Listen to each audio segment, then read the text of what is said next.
Welcome, everyone, to A Mexican and a Redneck Father the World. We are your host and surrogate fathers, Juan and Ben. Today we'll be discussing restoring the foundations. Yep. Restoring the foundation of your house. It's very important. Without a strong foundation, your house is going to crumble down. Starts with identifying the issues. Yes. Okay. Yeah, so this is going to be talking more about, so years ago when, I don't know how long we've known each other at this point, but I had a dream of you and I working together on restoring the foundation of my house, which is kind of it's kind of funny, and it's kind of funny, it's kind of weird, it's kind of surreal, all these different emotions that come up because of what we're doing now with the podcast.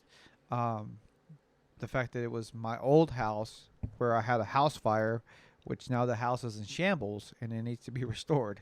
And I was like, oh, but we were both working on the house, setting a new foundation on it, and basically having to rebuild the whole house all over again. But I remember that in my dream, it was you and I working together. And then, but it also in my dream, I remember that dream represented that it was that what we were working on was the family unit. It wasn't just they were rebuilding back a house. It was we were restoring the foundation of what it means to have a good working family unit. Which is funny now because now we're doing a podcast of A Mexican Redneck Father the World. We've declared ourselves to be fathers to the world. So we're out here basically trying to be a good example of what a good father is, what a good family unit is, which to me, when I look at a good, strong family unit, it starts with the father. You have to have a guy who's solid, who knows his role and is willing to play that role of being the foundation, which is what everything lies upon. All that weight of the house has to be on that foundation. And if that foundation is not strong enough to handle the weight, it's going to crumble and it's going to fall apart. So, I'm not saying that we're perfect or that we have all the answers, but we're on this journey of trying to find the answers. And it's really exciting to know that, like, oh, wait, it was that dream is now becoming a reality because we are on this journey working together to restore the foundation of our family unit. And we're doing that with our own families because we both come from broken families where we both experience where a father figure who wasn't strong enough to handle the full weight, and there's cracks on that foundation. The house may have not fully fallen apart, but there's still some structural form of it, but it's not this good solid foundation. So what we're trying to do is trying to eliminate that and be like, how do you develop a good family structure and not have those cracks? Get rid of those cracks and have something solid that's going to be able to handle the test of time, to handle the weight of a family. Does that make sense? That makes sense. I get what you're saying. So it's very exciting. And as far as everybody out there, we're like I said, we're not here trying to say like, hey, listen to us because we got the answers. No, the reason that we want you to listen to us is because Ben and I were both on a journey, and we've both decided, you know what, we're going to be vulnerable. We're going to expose ourselves because we don't know all the answers. But when we make a mistake, we're going to talk about our mistakes because we'd rather you learn from our mistakes than repeat the same mistake. Like, yeah, this is clearly not working. Let's try this, because a lot of the stuff that we're doing is stuff that we're just trying to do our best and trying to help each other work, sharpen each other and build each other up so that we can become really good dads. And hopefully, when our kids grow up, they'll be like, yeah, you did good. You did good, old man. You weren't so bad. That's the goal. That's okay. I like that goal. I don't want my kid to be like, oh, my dad was a perfect dad. I was like, no, I'm okay with like, he did good. I like him. I will see you at Thanksgiving and Christmas. Yeah. Because that's, it's like, man, you look at society, you look at everything that's going on, Ben, and I'm like, we don't know what the basics are. Like, people don't have an understanding. Like, what's the basics of, like, if you want to have a happy home, what are the basics to have? What is the foundation? What would you say that is? I know, I just threw it out there to you. Food? Provision, okay. Food. Okay, provision. That's a better word for it. No, the basics for a good family home. I mean, the man's got to know what he wants. He's got to know that he wants that woman. He's got to know that he wants to take care of that woman and those kids. And he's got to have some sort of a plan to guide them. Mm-hmm. And this is the male perspective. There's a whole female role that I really can't speak much to, as you heard earlier when I was trying to explain something to you before we recorded. It was a terrible explanation. But for a man, you got to have a little bit of a goal. You don't have to have it all figured out. I'm just saying you need to have some direction. Don't just get the woman pregnant, say, all right, I'll pay for the bills, and then hang out for 20 years until the kids are grown. Like that's just not enough. Yeah. You know, it's good to be there and be a part of the family, but you've got to say, you know, kids, you need to be involved in some activities outside of just school. You can't watch TV all day. You need to go outside and play. You know, that kind of direction, and it's basic stuff that maybe people take for granted, but they're so important to have a kid working towards a goal. You know, have a marriage working towards a goal, not just independent goals like we talked about in our podcast. Do you and your wife share the same goal? But but you've got to have that shared goal, that unified front where, okay, the husband and wife know we want to be at this place in a year, in 5 years, in 30 years. At least have a direction to shoot for, because you don't just want to have this aimless wandering and then 20 years pass and you go, well, why is this kid so screwed up? Or wow, the kid turned out great. That's good. You know, you want to have some hopes for them, some goals for them, and guide them, and spend time with them so you can know how to guide them. That's really good. That's really good, and I think that's really important. But I think there's something a little bit before that we need to have, and this is something that I've really been thinking about as far as like when you look at a foundation of a house. The foundation of a house, it's a fixed, permanent thing. It's on solid ground. It's not moving. It's not going anywhere. It's stable. It's there. So as far as like a man, you have to be able to show your wife, if you're dating somebody, you have to be able to show her, I'm not going anywhere. I'm fixed. I'm solid. I'm not moving. Because one of the things that I see a lot in the world, Ben, I've experienced a lot where guys are like, oh yeah, you know, she knows that I'm here. Like, how does she know that? You haven't committed to her. You haven't committed to the situation. Like if you and I just like, hey, yeah, I'll be there. But if I don't know your character, I don't see evidence of like, oh, this guy is solid. When he says, I'm going to do this, he's going to do it, because everything that I see him do in his life, he actually commits to it. If he's going to buy a house, he's willing to sign the contract. If he's going to buy a car, he's willing to sign that contract. You know, if you're trying to buy a car, but you're not willing to sign the contract, are you really wanting to buy a car? You know, it's like, you know, there's a transaction. There's something that happens.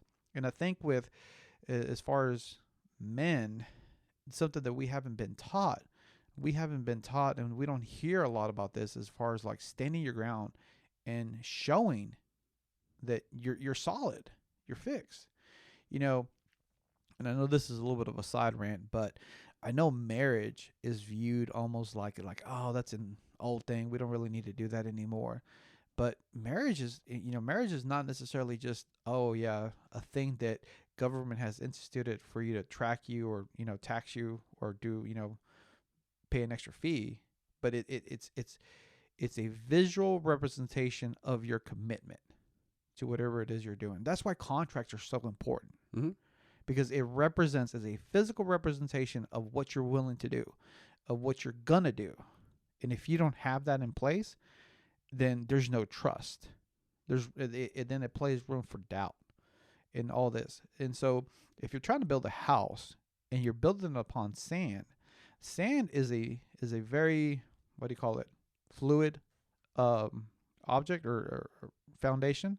Very soft. Very soft. Yeah. It's going to sink in, it's going to move, it's not going to handle the test of time. It's not going to handle the weight.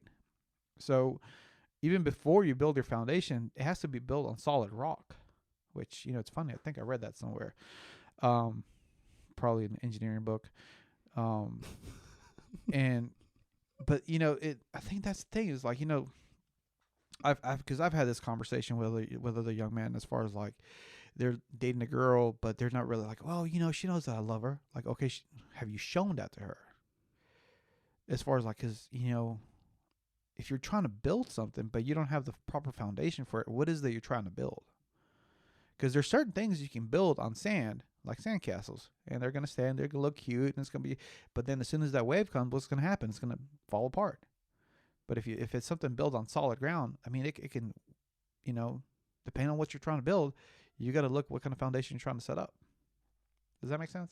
Yeah, absolutely. If you look at castles, for example, there's we went to Wells in the UK, and there were castles everywhere. And to me, it seemed like there were castles everywhere because we don't have any in America. I only went to 5, but that seemed like there was castles everywhere. How many? 5. 5 everywhere. They said there were more. The people I was with, they're like, there are more, and I'm like, okay, I feel like I've seen all the castles ever. But it just, in one day we went from Harlech to Beaumaris to Carfenon to Conwy and some other castle I can't remember right now. And Cricketh, I think that was the name of it. And went to these cool castles, and some of them were standing as they had whenever they were built, 500, 800 years ago, 1,000 years ago. I mean, it was incredible. Some of the stuff we saw, I was like, I didn't know this stuff this old could stand this long, but it was stone on top of stone. So it was a solid, stone put on top of another solid stone. And there wasn't a lot of rebuilding going on that I saw. They just stood. Mm-hmm. I was blown away by this because, here we build houses out of wood, sometimes brick, but eventually they just kind of get that weathered, beat down look. Mm-hmm.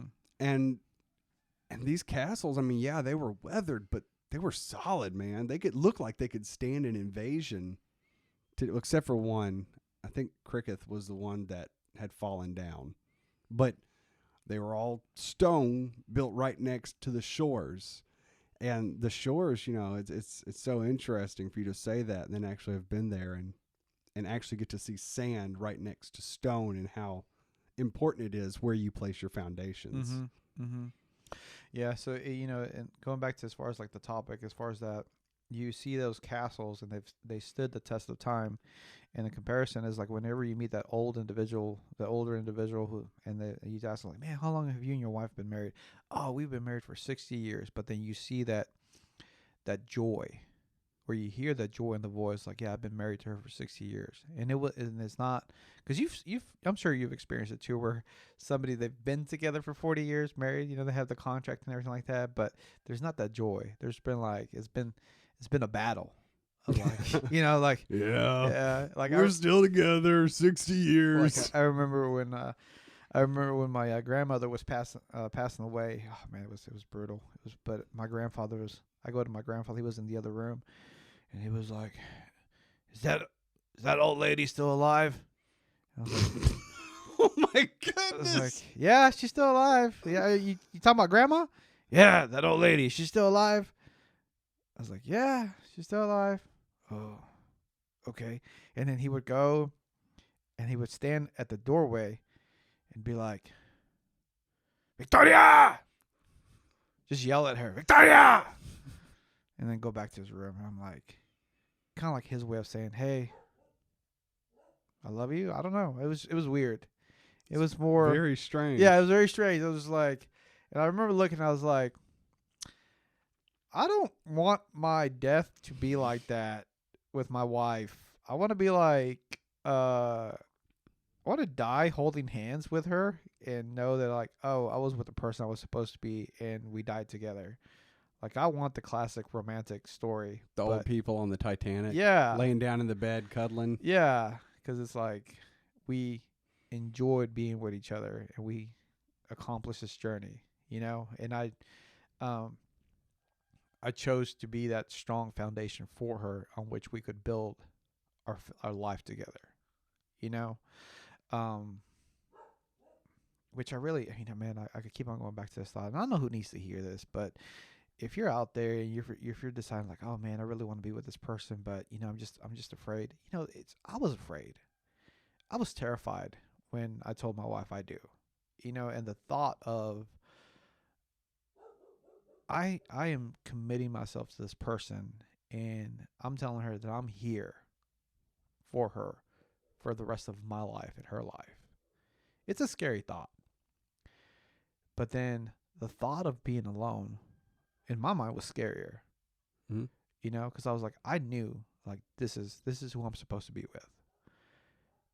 And if I don't commit to her, then I'm never going to be fulfilled. I'm never going to be complete. Not because she completes me or she fills me, but she's part of my journey. And she does complete me. She does, but it goes back to, this is the person who brings out the best in me. And likewise me to her. We're learning to work together as a team, as a unit. And in order for her to trust me, I must be trustworthy. And for me to be able to trustworthy, there has to be evidence of that. There has to be a firm foundation where I can point back and be like, look at that foundation. I'm not going anywhere. It is fixed to this rock. And you can feel confident in knowing that I'm going to be here and I'm not going anywhere. And the weather is going to come and test us, but we're going to be standing strong. And I think we need that out there in this world, for men to stand up and be like, hey, I'm not going anywhere. I'm here. Because there's so many men out there who are willing to be like, as soon as things get hard, I'm out. How many times have you heard that? I've heard that many times from friends. Like, hey, man, I'm out. It's just too much. I can't handle. I can't run away. Yeah, I can't handle. Oh, you hear that? I can't handle her. Well, okay. So are you only here for the good times? Because life is full of bad days and good days. But I was having a conversation with my little girl the other day, and they have so many toys that they don't appreciate the toys that they have because they've never experienced lack. And she's like, well, I just, and I was like, and I was having this conversation like, you have to have the bad days to be able to appreciate the good days. You have to have those bad moments to be able to appreciate the good moments. Because then if all you have is good moments, you don't have anything to compare with. And you're never going to be satisfied. I don't know if that makes sense. No, it makes perfect sense. My wife and I were just talking about, yesterday, actually, we were talking about how marriage is growing together. You're committed to growing together. I mean, we say marriage, but marriage almost, when I say we're getting married, people kind of, there seems to be an impression where it's not what it is. They think of the wedding, they think of the house, the kids, holidays, getting together, Christmas cards with your face on it, or whatever it may look like. But marriage is, we're agreeing to grow together. We're agreeing to mature together. We agree that, like what you said, man, my life is so much better with this person. They complement my existence. And there's something about this person that's more important to me than any other person out there. And I need to have this special union between us to where we've gone from 2 to 1, and we're not going to separate it unto death. And I think people don't always understand that. There's so much patience involved in being married. And you, as an outsider, all I see is Juan and his wife come over, and he brings his kids, and they're on their good behavior, and everybody's smiling and laughing, and the conversation's great. But I don't know what it's like when y'all get in the van and everybody's tired and grumpy. Are y'all fighting, or are y'all listening to music and singing songs? When you get home, is there just chaos and screaming until we see you again? And that's what a lot of marriage is that commitment to growth when the doors are shut. where the foundations are, is I'm committed to you, you're committed to me, and we're going to be patient with each other during the bad times, and we're going to be celebrating with each other during the good times. That's what should be called patience. Yeah. Yeah. Not marriage, Yeah. patience or growth. Because marriage, people think just about the ceremony and the honeymoon, and that's what people think of marriage. And then the next step is sadly divorce, it seems Yeah. like. Yeah. Because people aren't focused on what marriage actually means. It's got weird. Yeah. It's getting a little bit weird, getting a little long. But hey, we want to thank everyone for listening to A Mexican and Redneck Follow the World. We love you and we're proud of you. We hope you got something out of this. I sure did.